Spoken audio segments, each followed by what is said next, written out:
Boa noite a todos, a paz do Senhor Jesus esteja na vida de cada um de vocês.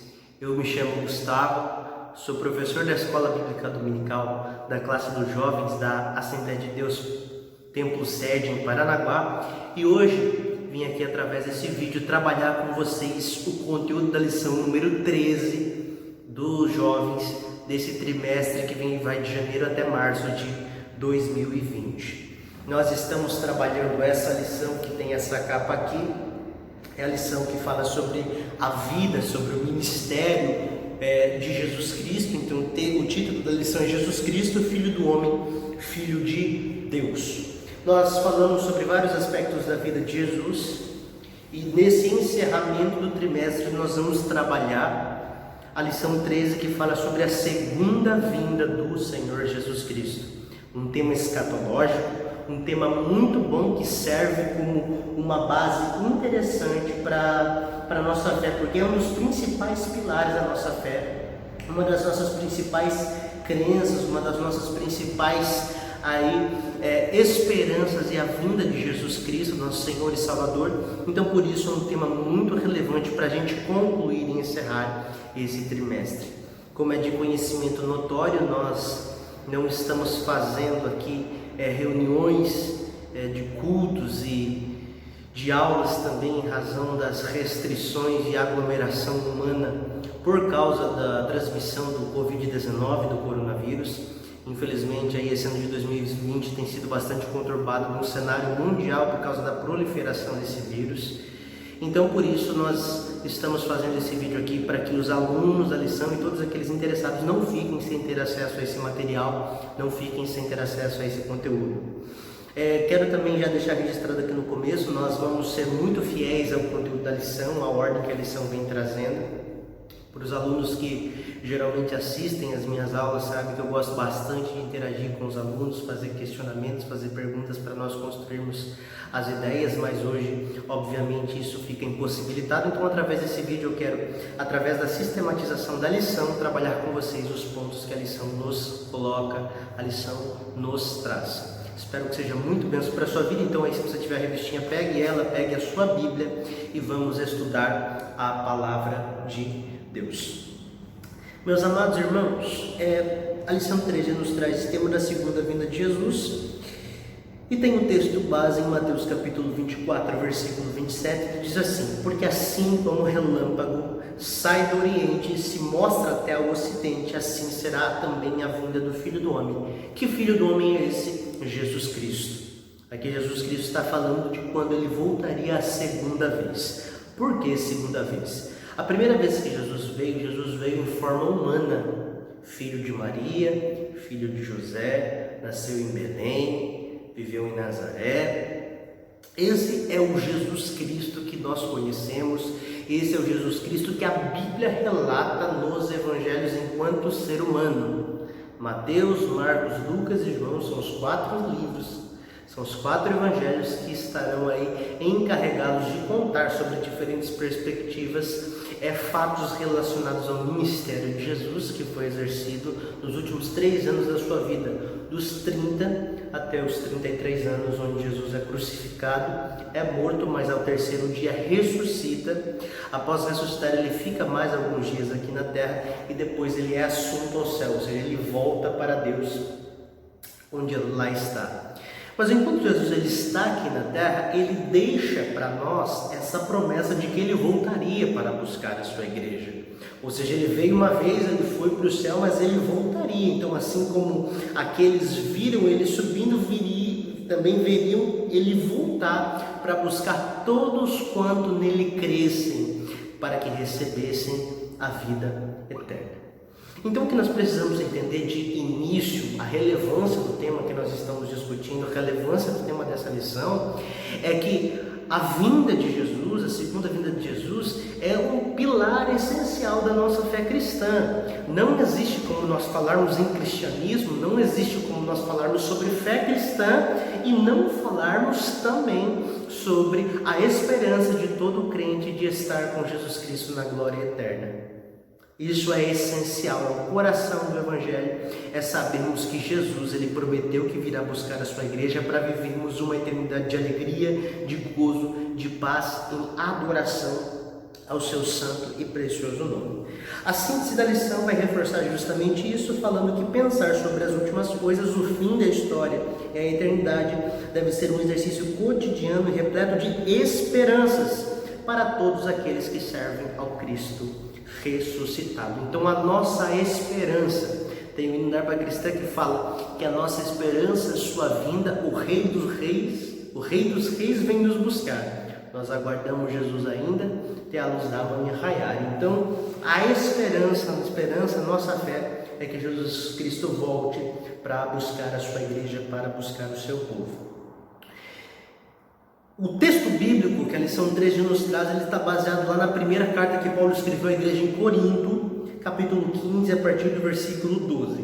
Se você quiser ir, pegue a sua Bíblia, ou pegue a sua revista e acompanhe esse texto. Primeira carta de Paulo aos Coríntios, capítulo 15, versículo 12 até o versículo 19. Então vamos lá, 1 Coríntios 15, 12 a seguir. Ora, se se prega que Cristo ressuscitou dos mortos, como dizem alguns dentre vós que não há ressurreição de mortos? E se não há ressurreição de mortos, também Cristo não ressuscitou. E se Cristo não ressuscitou, logo é vã a nossa pregação e também é vã a nossa fé. E assim somos também considerados como falsas testemunhas de Deus, pois testificamos de Deus que ressuscitou a Cristo, a qual porém não ressuscitou, se na verdade os mortos não ressuscitam.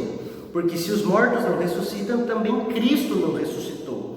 E se Cristo não ressuscitou, é vã a vossa fé, e ainda permaneceis nos vossos pecados. E também os que dormiram em Cristo estão perdidos. Se esperamos em Cristo só nesta vida, somos os mais miseráveis de todos os homens. Aqui o apóstolo Paulo, ele vai falar enfaticamente a respeito do ato de ressurreição de Jesus Cristo. Jesus, o Filho de Deus Todo-Poderoso, conseguiu o que nenhum ser humano conseguiu. Ele venceu a morte. Há um ditado popular que a única certeza que nós temos na vida é que a morte vai chegar. A morte chega para ricos, para pobres, a morte chega para pessoas com uma condição social, uma posição social avantajada ou com uma condição social desfavorecida. A morte chega para todas as pessoas. Só que o único que conseguiu vencer a morte foi Jesus Cristo. Em que pese ela haja até mesmo relatos bíblicos de pessoas que ressuscitaram, como por exemplo Lázaro, ele ressuscitou, viveu mais algum tempo, mas depois enfrentou a morte como qualquer outro ser humano. O que nós estamos querendo colocar aqui é que Jesus, ele ressuscita, ele vai de novo para Deus, conforme relatado no final dos evangelhos, e ele está à destra do Pai. Então Jesus Cristo não experimenta a morte. O apóstolo Paulo, ele aqui vai falar de uma forma bem categórica da necessidade de se crer na ressurreição. Ou seja, Cristo, ele ressurgiu dentre os mortos. Ao terceiro dia foram verificar e a tumba estava vazia. Ele não estava mais lá. Ele passou mais alguns dias com seus discípulos, andou pelas cidades e conseguiram ver que aquele Cristo que mataram foi o Cristo ressurreto, que ressurgiu, que venceu a morte e que nada pôde o deter. Então esse é o poder do Cristo que nós servimos, do nosso Salvador. Aquilo que todo ser humano não consegue vencer, ou seja, a morte física, Cristo venceu. E Ele venceu para nos dar uma esperança de vida eterna, uma esperança de morarmos com Ele para sempre um dia.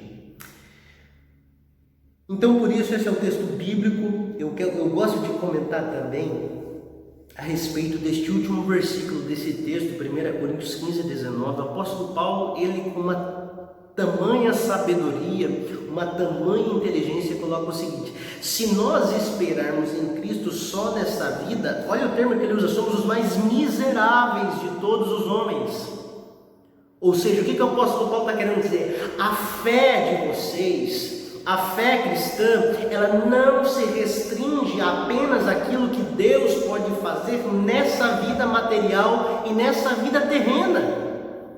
A nossa fé cristã é uma fé que precisa nos capacitar, uma fé que precisa nos revestir da graça para nos conduzir até a Jerusalém Celestial, ou seja, para nos conduzir à salvação. Se a nossa fé ela se limita às coisas materiais, a nossa fé é vã. Nós somos homens miseráveis, como o apóstolo Paulo diz. Outras versões desse mesmo texto vão dizer que nós somos os homens mais infelizes deste mundo. Então aqui eu quero até abrir um parênteses aqui para falar que a fé cristã, ela não se restringe apenas a bens materiais, apenas a curas, apenas a milagres. Deus é um Deus bom na sua essência. Deus ele cura, Deus ele dá emprego, Deus ele dá bênçãos materiais. Mas o motivo pelo qual nós devemos servir a Deus não é pensando nas coisas materiais, mas é para buscar a nossa salvação, salvar a nossa alma da perdição.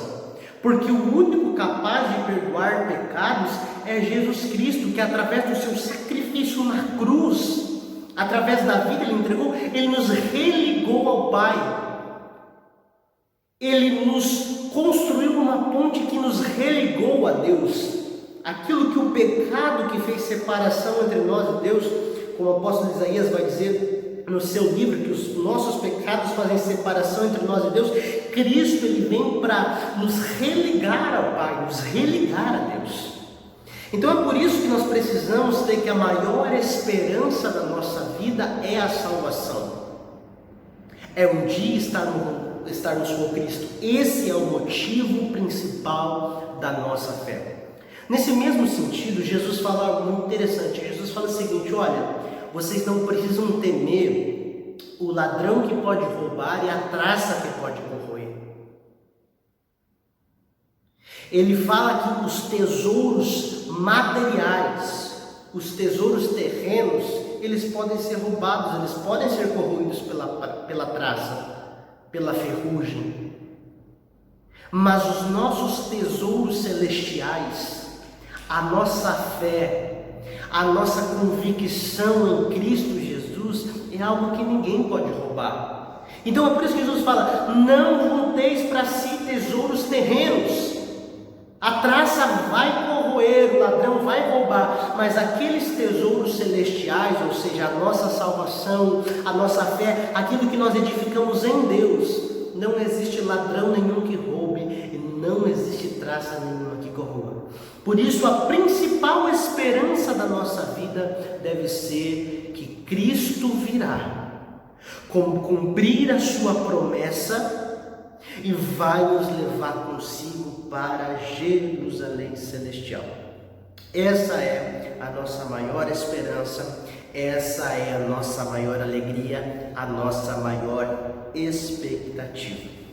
E aqui na introdução da lição, o comentarista ele registra um pouco disso que eu acabei de falar, que ele fala que a igreja ela não pode ser reduzida a um balcão de negócios ou a um call center religioso.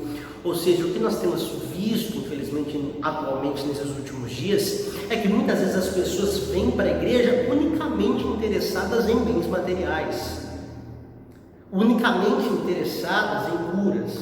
E como eu acabei de mencionar, Deus cura, Deus dá bens materiais, mas o motivo pelo qual nós buscamos a Deus não pode ser esse. Nós precisamos buscar a Deus por aquilo que Ele é, pela salvação que Ele nos garantiu na cruz do Calvário. O maior motivo de celebração não é um emprego novo, não é uma casa nova, não é um carro do ano. O maior motivo da nossa celebração e da nossa alegria é saber que o nosso nome está escrito no livro da vida. É saber que somos salvos, remidos, lavados e transformados pelo sangue de Jesus Cristo. Esse Jesus Cristo que morreu, que ressuscitou, que foi ao Pai e que voltará para buscar a sua igreja. Então aqui o tópico da lição fala sobre a ressurreição e a ascensão de Jesus. Então aqui a centralidade da fé cristã encontra-se no evento da ressurreição. No texto que nós lemos, no versículo 14, em 1 Coríntios 15, 14, fala: se Cristo não ressuscitou, logo é vã a nossa pregação e vã a nossa fé. Muitas vezes nós esquecemos disso, mas a ressurreição de Jesus nos comunica uma verdade muito grande que eu mencionei no início. Cristo venceu a morte, Cristo venceu aquilo que é invencível para todos os seres humanos, justamente para nos dar a alegria de uma vida eterna. No domingo pela manhã, procuraram Jesus no túmulo, mas ele já não estava mais lá. Se nós formos ver o túmulo de vários ícones, de várias personalidades de algumas religiões, nós vamos encontrar, mas o túmulo de Jesus não existe os ossos dele lá, não existe os restos mortais, porque ele ressuscitou e foi para o céu. Então o motivo da ressurreição de Jesus, ele é um dos pilares também da nossa fé, por isso que nós precisamos celebrar tudo isso e nos sentirmos felizes, nos sentirmos contentes, tá? A ascensão de Jesus Cristo, a ascensão, ou seja, quando ele voltou para o céu, ele ressuscitou, ficou mais cerca de 40 dias na terra e subiu de novo para o céu. A ascensão de Jesus ao céu é o último ato público do ministério de Jesus e que nos dá também a convicção de que nós vamos ser levados para o céu juntamente com ele. Essa é a nossa esperança e essa é a nossa alegria. Evangelho que João escreveu, capítulo 14, a partir do versículo 1, do 1 até o 3, eu gosto muito desse texto. Ele mostra para nós de uma forma categórica, de uma forma muito explícita a promessa de Jesus. Jesus fala assim: não se perturbe o coração de vocês, creiam em Deus, creiam em mim. Na casa de meu pai há muitos aposentos, em outras versões vai dizer moradas. Se não fosse assim, eu teria dito a vocês: vou preparar-vos lugar, e quando eu for e vos preparar lugar, voltarei e os levarei para mim, para que vocês estejam onde eu estiver. Esse versículo, ele casa muito bem com a retrospectiva, o histórico da vida de Jesus. Ele veio para nós, morreu como um ato de salvação, o Cordeiro de Deus que tira o pecado do mundo, para cumprir as profecias que foram proferidas lá no Antigo Testamento, principalmente por Isaías, que é considerado o profeta messiânico. E ele fala o seguinte: olha, eu vou voltar para o Pai, eu vou voltar para Ele e depois vou preparar lugar para vocês, e depois eu venho de novo para levar vocês junto comigo, porque vocês e eu temos que estar juntos. Essa é a maior alegria, a maior esperança da nossa fé, nós estarmos juntos com Cristo. E essa é a promessa que ele disse. Ele falou: eu vou preparar morada para vocês. Essa é a nossa maior alegria, esse é o nosso maior motivo de contentamento. E como é que vai ser tudo isso? O fim das coisas, esses conturbados, ou seja, muitas vezes polêmicos acontecimentos relativos à segunda vinda de Jesus. O fato é que a igreja será arrebatada. Toda vez que nós falamos sobre os últimos acontecimentos, nós falamos do livro de Apocalipse. O livro de Apocalipse, ele é o livro que conta as últimas coisas. Ele foi revelado a João quando ele estava na ilha de Patmos, os últimos acontecimentos que haveriam de se revelar no fim do mundo. Então, o livro do Apocalipse é carregado de muita simbologia, é carregado de um significado muito, muito rico nas questões escatológicas. E quando eu falo escatológicas, eu falo do ramo da teologia, a matéria, a disciplina chamada escatologia, que é o estudo das últimas coisas, que se ocupa em estudar esses últimos acontecimentos. Então, a promessa é que Cristo virá para buscar a sua igreja, tá? Antes que haja um colapso global. Então é importante a gente observar, é até importante você olhar aí. Eu tenho falado bastante sobre esse texto nos últimos dias, principalmente nesse tempo do Covid-19. Mateus capítulo número 24 vai mostrar para nós o seguinte: A epígrafe desse texto, do começo do capítulo 24, já começa assim: o sinal do fim dos tempos. Então, se nós formos analisar com calma esse texto, nós vamos analisar aqui vários detalhes que estão escritos aqui em Mateus capítulo 24, são sinais de que a vinda de Jesus está próxima.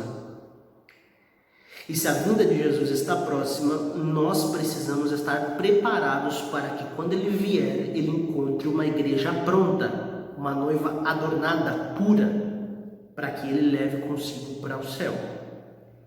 Mateus capítulo 24, o próprio Cristo vai dizer o seguinte, que cuidado, a partir do versículo 4, cuidado que ninguém nos engane, pois muito virão em meu nome dizendo, eu sou o Cristo, e enganarão a muitos. Vocês ouvirão falar de guerras, rumores de guerras, mas não tenham medo. É necessário que tais coisas aconteçam, mas ainda não é o fim. Nação se levantará contra nação, reino contra reino, haverá fomes e terremotos em vários lugares. Tudo isso será o início das dores. Apenas esses versículos mostram o quê? Acontecimentos dos nossos dias atuais que nos mostram, que nos indicam que a volta de Jesus está próxima. Ah, mas você pode pensar, mas desde a época dos meus pais, desde a Idade Média, desde séculos atrás, dizem que a volta de Jesus está próxima, que ele está às portas, que ele está vindo. Meus irmãos, nós não podemos esquecer que, além dos sinais estarem cada vez mais se cumprindo, existe a volta de Jesus individual e a coletiva, se podemos assim definir. Se eu, por exemplo, hoje acabo morrendo, eu tenho que já dar contas da minha vida diante de Deus. Então eu não sei o dia em que eu vou morrer, você não sabe, nós não sabemos. Por isso, nós precisamos estar preparados, tanto para o arrebatamento, que vai ser quando Jesus levará todos os santos, todos os fiéis, mas também estarmos preparados na nossa vida individual. Porque se Jesus voltar hoje, para algum de nós precisamos estar preparados. Tiago capítulo 4, versículo 14, ele vai dizer que a vida ela é como um vapor que aparece e logo se dissipa. Ou seja, a vida passa muito rápido. Nós não conseguimos controlar a nossa vida. Um ataque cardíaco pode rapidamente, de forma fulminante, ceifar a vida de alguém.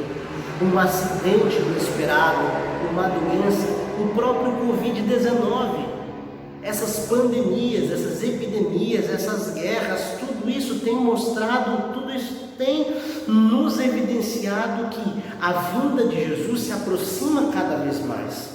E se ele vem, nós precisamos estar preparados para subir juntamente com ele. Mateus 16, 27 diz que o Filho do Homem virá na glória de seu Pai com os seus anjos, então recompensará cada um de acordo com o que tenha feito, recompensará cada um de acordo com as suas obras.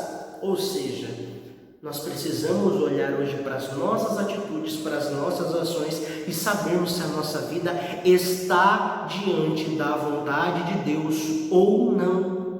Se ela estiver, precisamos manter. Se ela não estiver, nós precisamos corrigir a nossa vida. Nós precisamos nos achegar a Deus com um coração puro, um coração contrito e quebrantado, para que Ele venha nos santificar, para que quando Ele busque a sua igreja, nós estejamos dentre os salvos, aqueles que viverão com Ele na Jerusalém celestial. Me perdoem pelo tempo que nos é escasso, eu também vou ter que dar aqui uma acelerada, ou seja, tratar como eu falei no começo, não com muita minuciosidade, mas nós temos aqui que abordar os aspectos gerais. Como nós falamos agora há pouco de Mateus capítulo 24, Mateus capítulo 25, Jesus conta uma parábola. Jesus gostava muito de falar com o povo através de parábolas, através de histórias. A parábola das 10 virgens conta que haviam 10 virgens, 5 tinham azeite reserva e 5 não tinham. Quando o noivo chegou para o casamento, 5 virgens que estavam sem azeite não conseguiram acender as suas lamparinas e por isso não entraram no casamento. Mas as 5 virgens prudentes que tinham azeite reserva, elas entraram no casamento. Essa parábola de Jesus nada mais é do que uma exortação a saber como a nossa vida está diante de Deus. Quando Cristo voltar, o noivo vier para buscar a sua igreja, nós precisamos ter o azeite reserva. Ou seja, o azeite da oração, o azeite da comunhão, o azeite da vida com Deus. Tudo isso são elementos necessários para a nossa fé cristã. Nós precisamos estar preparados. Os sinais estão cada vez mais se cumprindo e demonstrando que Jesus está próximo de voltar pela segunda vez, de vir até essa terra pela segunda vez. O próprio coronavírus é uma evidência disso. Tudo isso demonstra, tudo isso mostra que são sinais da vinda de Jesus. Agora eu quero ler 2 textos com vocês muito importantes, que são textos que nos mostram detalhes essenciais a respeito do arrebatamento da igreja, das últimas coisas. São textos que nos abençoam muito para entender esses acontecimentos dos últimos dias. O primeiro texto é na primeira carta do apóstolo Paulo à igreja de Tessalônica, aos Tessalonicenses, no capítulo número 4, a partir do versículo 13, do 13 ao 17. Diz assim: irmãos, não queremos que vocês sejam ignorantes quanto aos que dormem, para que não se entristeçam como os outros que não têm esperança. Aqui o apóstolo Paulo diz quanto aos que dormem são as pessoas que atualmente já morreram. Ele fala assim, versículo 14, se cremos que Jesus Cristo morreu e ressurgiu, ou seja, mais uma vez o apóstolo Paulo falando da ressurreição como um pilar central da nossa fé, cremos também que Deus trará mediante Jesus e com ele aqueles que nele dormiram. Ou seja, no arrebatamento, as pessoas que já morreram, elas também irão para o céu, serão arrebatadas. Dizemos a vocês pela palavra do Senhor que nós, os que estivermos vivos, os que ficarmos até a vinda do Senhor, ou seja, até o arrebatamento, certamente não precederemos os que dormem. Ou seja, primeiro vamos os que dormem e depois os que estiverem vivos. Versículo 16, pois dada a ordem com a voz do arcanjo, o rei e o ressoar da trombeta de Deus, o próprio Senhor descerá dos céus e os mortos em Cristo ressuscitarão primeiro.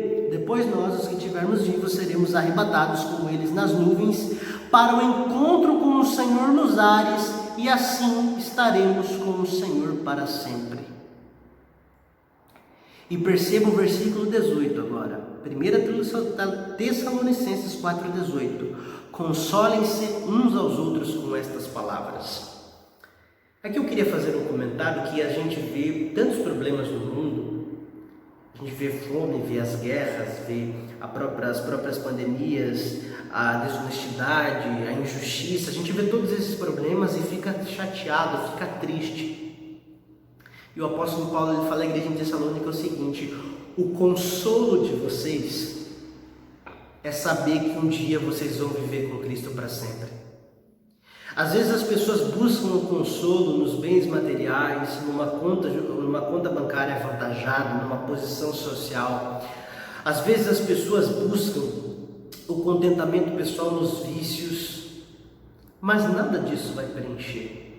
O consolo para nossa alma é saber que esse mundo vil, esse mundo todo torto, um dia ele vai ter o seu fim. Mas no dia que ele tiver o seu fim, aqueles que perseverarem até o fim, aqueles que receberem a salvação, vão viver com Jesus Cristo para sempre em glória eterna. Vão estar com Jesus para sempre num lugar de delícias, num lugar onde as ruas são de ouro, num lugar de paz, onde não haverá dor, onde não haverá choro, onde não haverá Covid-19, coronavírus, onde não haverá briga, onde não haverá tristeza, onde não haverá dor, onde não haverá morte, não haverá nada. Essa é a nossa esperança, uma eternidade de alegria e de contentamento na presença do nosso Criador, do Deus que orquestrou toda a criação, que fez tudo. Essa é a nossa alegria e o nosso maior contentamento. Por isso fique firme, meu irmão, porque esse é o consolo da nossa vida, saber que um dia Cristo vai buscar a sua igreja. As coisas do mundo passam, as pessoas matam, as pessoas traem, as pessoas odeiam, as pessoas são perversas, as pessoas são maldosas. Mas lá no céu nós viveremos uma alegria e uma paz eterna, e haverá de chegar esse dia em nome de Jesus. Outro texto rapidamente que eu quero compartilhar com vocês é a primeira carta de Paulo aos Coríntios, capítulo 15, do versículo 51 até o versículo 54, que diz o seguinte: eis que eu lhes digo um mistério, nem todos dormiremos, mas todos seremos transformados, o nosso corpo humano será transformado. Num momento de um abrir e fechar de olhos, ao som da última trombeta, pois a trombeta soará, os mortos ressuscitarão incorruptíveis, e nós seremos transformados. Pois é necessário que aquilo que é corruptível se revista de incorruptibilidade, e aquilo que é mortal se revista de imortalidade. Quando, porém, o que é corruptível se revestir de incorruptibilidade, e o que é mortal de imortalidade, então se cumprirá a palavra que está escrita: a morte foi destruída pela vitória. O apóstolo Paulo, em consonância com o que ele escreveu à igreja em Tessalônica, o texto que nós acabamos de ler, ele fala que o nosso corpo ele vai se revestir daquilo que é incorruptível, daquilo que é imortal. Esse corpo humano, essa carcaça, esse lugar onde tem tantas doenças, tantas moléstias, não é esse corpo que nós vamos para o céu, mas é um corpo totalmente transformado, um corpo totalmente mudado. É isso o que nós vamos receber quando do arrebatamento. Mas, meus amados irmãos, eu tenho que encaminhar para o fim da nossa aula já. E antes de terminar, eu quero só registrar aqui uma coisa muito importante. É que nós precisamos hoje entender que a vinda de Jesus está próxima. Nós precisamos cuidar de como é que está a nossa vida com Deus. Como é que está o nosso relacionamento com Jesus. Hoje nós vivemos tempos, um contexto onde nós vivemos dias onde o Evangelho tem sido pregado de uma forma muito errada, onde tem dito que Deus ele é só amor, Deus ele é amor, Deus ele é graça, Deus ele é misericórdia, mas Deus ele também nos julgará os atos. Eclesiastes capítulo 11 diz que um dia nós prestaremos conta a Deus de tudo aquilo que fizermos. Por isso, hoje, não se apegue às riquezas humanas, não se apegue às coisas materiais, se apegue a Deus nesse tempo de desespero, nesse tempo de pandemia, nesse tempo onde todas as pessoas estão desesperadas sem saber o que vai acontecer. Apegue-se a Jesus. Ele prometeu que virá buscar a sua igreja, e lá no céu não haverá nada que poderá nos vencer. Como acabamos de ler aqui na carta de Paulo aos Coríntios, nós precisamos conservar essa esperança, essa alegria da nossa fé. Fiel é aquele que prometeu, Cristo prometeu vir nos buscar, e Ele virá nos levar consigo para Jerusalém celestial. Eu tinha mais algumas coisas para comentar, mas por causa do tempo não vou me estender muito. Mas antes de concluir, eu quero só apenas refletir alguns versículos aqui com vocês. 1 Tessalonicenses 5:23, que o próprio Deus da paz os santifique inteiramente, que todo o espírito, a alma e o corpo de vocês sejam preservados irrepreensíveis na vinda do nosso Senhor Jesus Cristo. Se você está brigado com alguém, se você está com mágoa de alguém, peça perdão. Se você tem deixado de ter um relacionamento de qualidade com Deus, hoje é tempo de se aproximar, de se achegar a Ele, para que quando Ele venha buscar a sua igreja, todos nós estejamos juntos no céu. Eu estou sendo bem enfático, estou sendo bem categórico com dizer, para que isso fique bastante fixado na nossa mente e no nosso coração, que nós precisamos estar preparados, porque a vinda de Jesus está cada vez mais próxima. Uma frase de Agostinho diz que aquele dia permanece oculto, ou seja, o dia em que Jesus virá, para que estejamos vigiando todos os dias, ou seja, todo dia nós temos que estar preparados. Uma frase de Blanchard diz que a certeza da segunda vinda de Cristo deve tocar e impregnar cada parte do nosso comportamento diário. A gente precisa viver sabendo que Jesus pode voltar a qualquer momento. Tem uma frase que eu ouvi uma vez no curso de teologia que eu jamais esqueci dessa frase. Uma frase de um autor desconhecido que diz a seguinte: vivamos como se Cristo tivesse morrido ontem, ressuscitado hoje e voltasse amanhã. Se Cristo tivesse morrido ontem, ressuscitado hoje e voltasse amanhã. Se nós vivermos dessa forma, eu tenho certeza que nós vamos estar sempre preparados para morar com Ele. Uma frase de um grande missionário, Dwight Lyman Moody, ele dizia o seguinte: eu nunca prego um sermão sem pensar que é possível que o Senhor venha antes de eu ter a oportunidade de pregar o outro. Então nós precisamos aproveitar as oportunidades, porque nós não sabemos o nosso dia de amanhã. Se através dessa aula você ouviu o Espírito Santo tocar o seu coração, é tempo de se achegar a Ele, é tempo de preparar a sua alma, de estar em santificação, para que quando Jesus voltar, Ele busque você e eu e você juntos, todos nós estejamos com Ele. E para finalizar, a última citação de Campbell Morgan, ele diz o seguinte: eu nunca começo a trabalhar de manhã sem pensar que Ele, ou seja, Deus, possa interromper meu trabalho e começar o seu. Não estou esperando a morte, estou esperando por Ele. Não tenha medo da morte. Não tenha medo do câncer, não tenha medo do coronavírus. Claro que isso não é pretexto para nós não nos cuidarmos e seguirmos as recomendações de saúde, mas não tenha medo da morte física. A própria palavra diz que o homem ele pode matar o corpo, as doenças também elas podem matar o corpo, mas apenas o pecado pode matar a alma. Por isso vamos nos livrar do pecado, nos livrar de Satanás, das coisas do mundo e viver uma vida em santificação, para que nós possamos um dia viver com Jesus numa eternidade cheio de glória, cheio de paz, cheio de alegria e cheio de contentamento.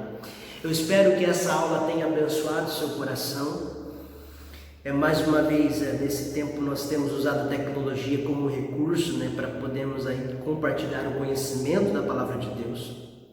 Por isso, meu querido irmão, estude a lição com mais detalhes. Eu tive que passar com muita rapidez. Leia esses textos com calma que nós falamos. Existem aulas, estudos na internet que são muito bons a respeito disso também.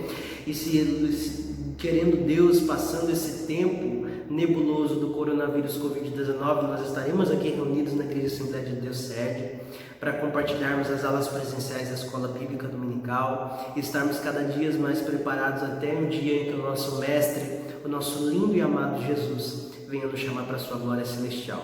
Eu espero que Deus tenha abençoado você através dessa aula. Um abraço, fique com Deus e fique na paz do Senhor.